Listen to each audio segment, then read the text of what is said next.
yang salafi. Mana ustadznya? Ayo bawa ke sini. Debat dengan saya. Begitu didatangi lari keluar kota katanya. Ini mereka. Langsung ada di luar kota.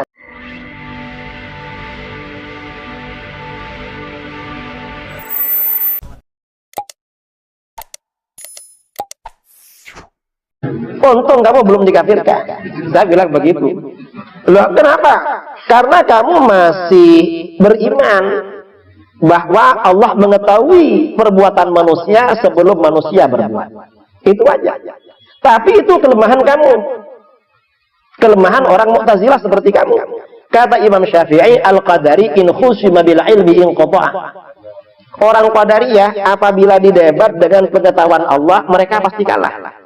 Coba saya tanya, perbuatan manusia ini ciptaan Allah apa ciptaan manusia? Ciptaan dan ketentuan Allah atau ciptaan dan ketentuan manusia? Kalau menurut kami, perbuatan manusia sengaja dan tidak sengaja adalah ciptaan dan ketentuan Allah. Kalau menurut kamu, ciptaan dan ketentuan manusia. Pertanyaannya, apakah sebelum manusia Allah sudah tahu apa belum? Yang HTI gak jawab. Nah, kamu bingung. Karena kalau kamu bilang Allah gak tahu, kamu kafir. Menganggap Allah bodoh. Kalau kamu bilang Allah sudah tahu, nanti ditanya lagi. Gimana? Ya Ustaz, Allah tahu. Nah, sekarang kalau Allah tahu perbuatan manusia sebelum mereka berbuat, padahal kita besok berbuat apa kita gak tahu. Lalu siapa yang bikin rencana itu? Yang bikin rencana perbuatan itu manusia apa Allah? Akhirnya diam. Kamu nggak bisa jawab. Mengapa? Soalnya kalau kamu jawab yang bikin rencana misalnya manusia, kamu bodoh. Mengapa? Manusianya belum ada sudah bikin rencana. Kalau kamu bilang yang membikin rencana Allah, loh katanya tidak ada takdir. Oh Allah yang menentukan. Ini mereka jatuh dua kali. Ini apa namanya orang-orang Syiah, orang-orang Mu'tazilah ini memang luar biasa. Para ulama Asy'ariyah ini ya, di dalam melakukan uji materi terhadap konten-konten di dalam akidah luar biasa. Karenanya tema-tema ideologi akidah yang ada di dalam kitab-kitab kecil, misalnya Aqidatul Awam ya, atau As-Sanusiyah, itu walaupun dalilnya tidak diungkap, tidak ungkap panjang lebar, itu sebenarnya panjang lebar. Cuma oleh para ulama kita ini dikasih yang dasar-dasar. Mengapa? Ulama kita ini tahu kalau orang akhir zaman seperti kita malas-malas memang. Makanya dikasih yang tipis-tipis. Kalau dikasih tebal-tebal gak ada yang baca. Yang tipis aja dibaca kadang itu, apalagi tebal. Nah ini artinya apa? Akidah Ahlus Sunnah wal Jamaah itu memang benar-benar murni dan benar-benar otentik. Mengapa? Karena sudah melalui ujian. Dan yang menguji ini seluruh dunia, seluruh firqah. Berbagai golongan memang sudah menguji terhadap akidah di dalam Ahlus Sunnah wal Jamaah. Ini contoh-contoh saja ya, contoh keotentikan akidah Ahlus Sunnah wal Jamaah. Tadi siapa? HTI sudah, Syiah sudah. Wahabi. Wahabi ini apa? Emang mereka ini aliran baru kan? Kan dibanding Mu'tazilah, Syiah, Wahabi ini paling baru. Wahabi ini penakut.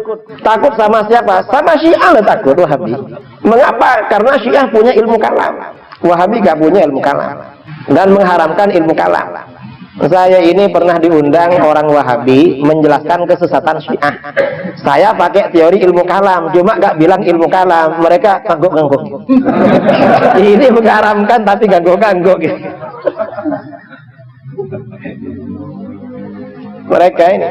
Nah, kaedah-kaedah keagamaan ya, seperti di dalam ilmu kalam perlu dikuasai. Mengapa? Karena kalau kaedah-kaedah agama itu dikuasai, insya Allah kita mudah mengatasi fahaman-fahaman ya, atau serangan-serangan dari kelompok-kelompok di luar Ahlus Sunnah. Karena kaedahnya itu yang penting. Kalau Wahabi ini yang sudah lama ya, sama Wahabi ini gak bertengkar sudah lama. Karena bukan tidak munazarah, tidak polemik sudah lama. Mengapa? Mereka gak mau. Kalau ketemu dengan kita ya ngajak persaudaraan, ngajak apa? Saya ini yang terakhir dialog itu di Bitung 2018 Sulawesi Utara. Yang nantang itu Salafi Wahabi. Akhirnya oleh pengurus NU, Salafi Wahabi diundang, Muhammadiyah diundang, LDII diundang.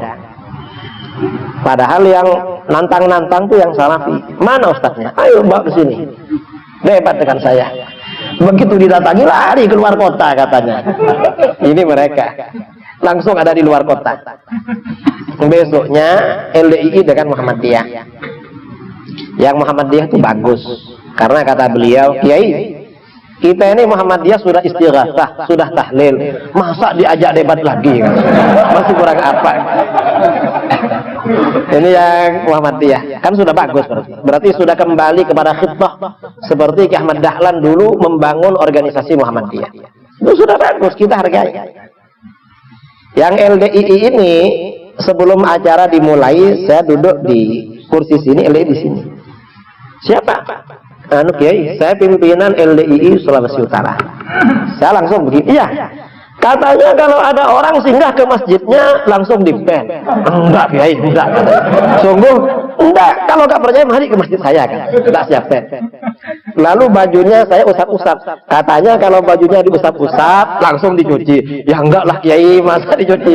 Usaplah enggak apa-apa katanya. Terus dia ini punya gelang tasbih kecil itu. Nah ini apa? Loh, Pak yang suka tak? Saya tanya, dibuka terus dikasihkan pada saya. Pada waktu dia dikasih waktu, kita ini akidahnya sama dengan NN. Nanti kalau Ki Idrus menyampaikan akidah, itu akidah kita juga.